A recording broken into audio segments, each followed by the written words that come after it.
All right, welcome back to my little fun podcast here. And in this one, I'm going to talk about why you don't need skipjacks as catfish bait. Now, I actually wrote out the points here on my screen so I can remember what I want to say in this podcast. I normally don't do this, but I felt, this is kind of a interesting subject.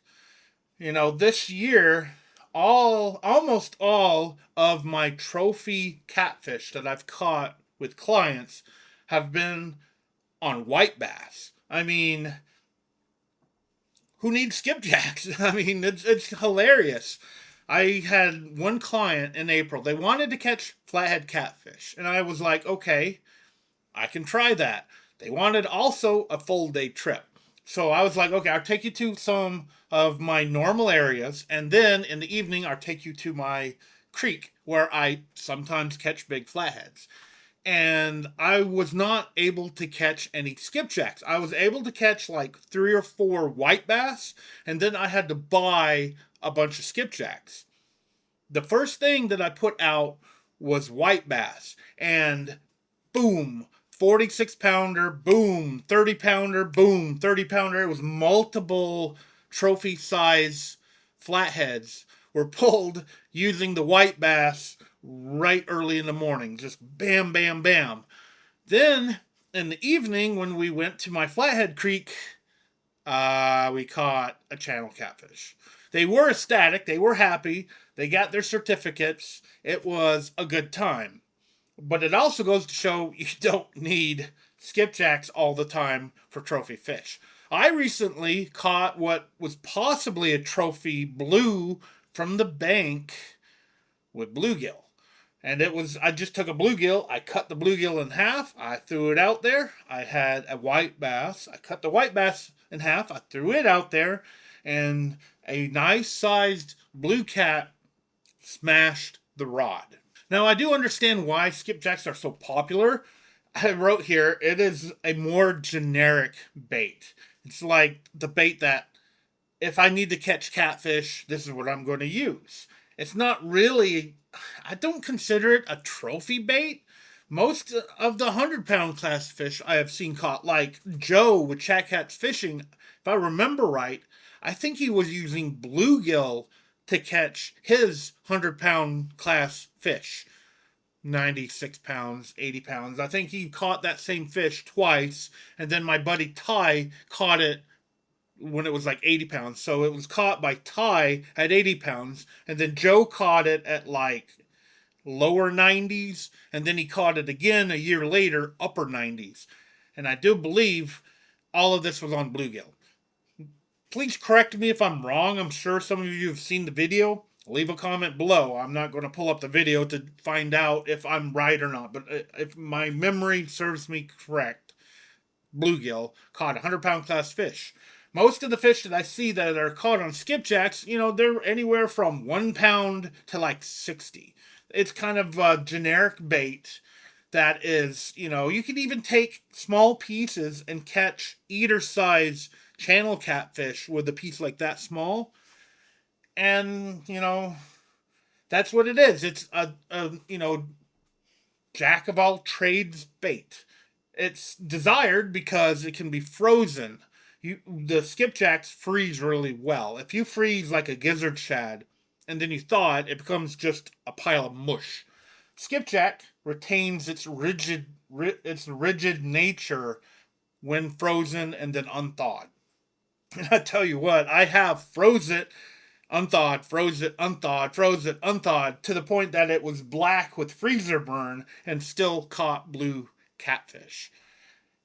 It is, and I am trying to make this podcast about why you don't need skipjack while telling you the reasons why it's a good bait. But you don't have to use it, and a lot of places don't even have skipjacks. Now, talking about Ty some more, he's a retired fishing guide, and he was not exclusive to skipjacks at all. He would take white bass, bluegill, whatever he caught that was legal, even bass, ditch pickles.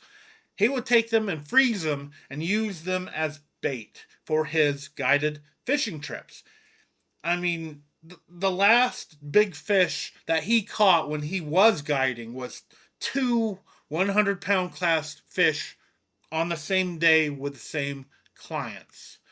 And I don't know what he was using, but there was a high chance that it was not skipjacks that he caught those fish on.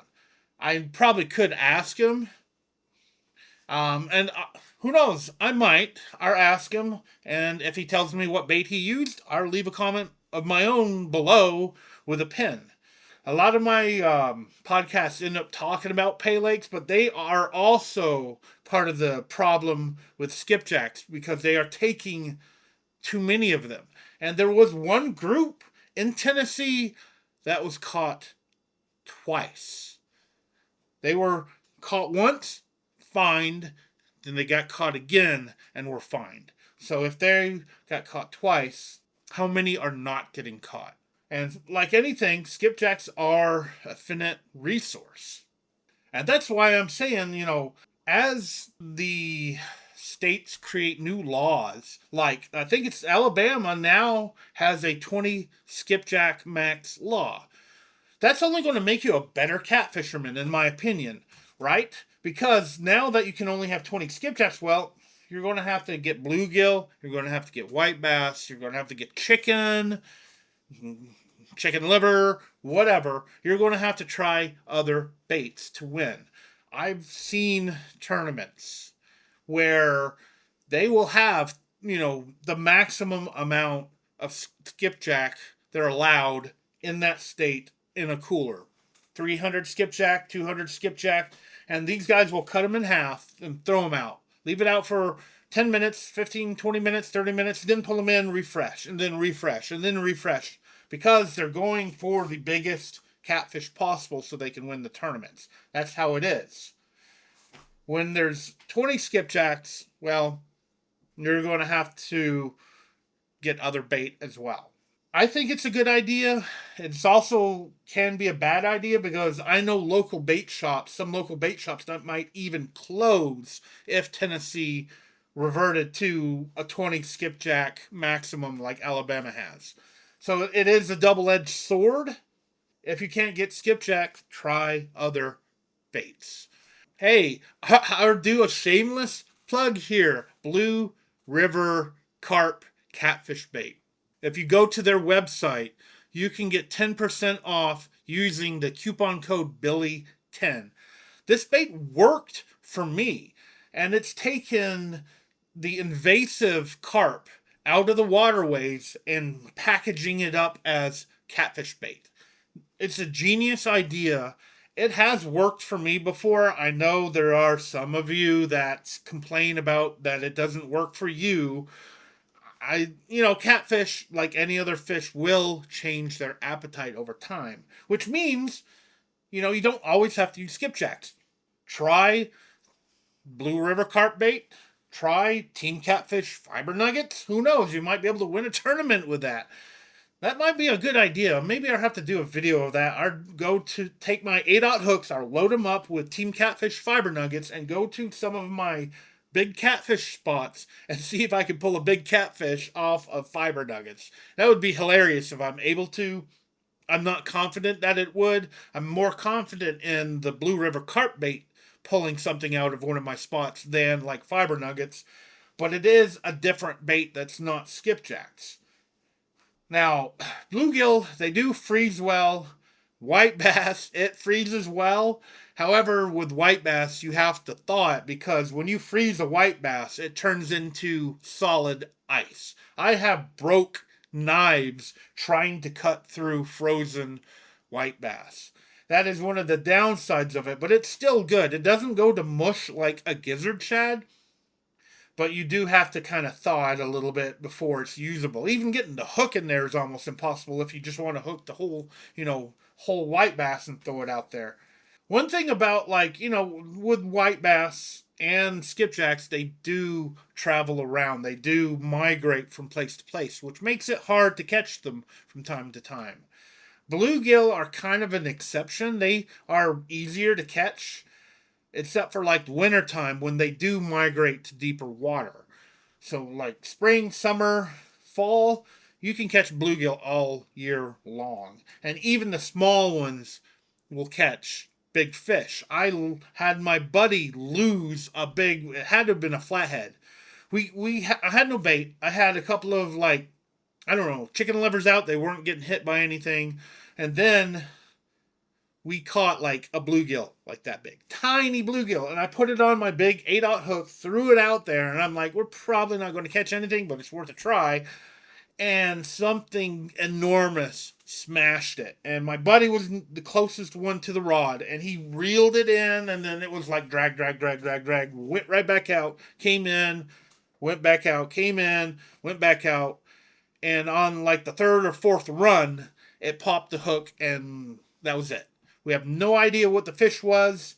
The way it fought, I think it was just a big, like 30, 40, or even 50-pound flathead. Ate a little bitty bluegill like that size. So that's an example of not needing, skipjacks. So hopefully I gave you some good reasons to try other baits that are not skipjacks.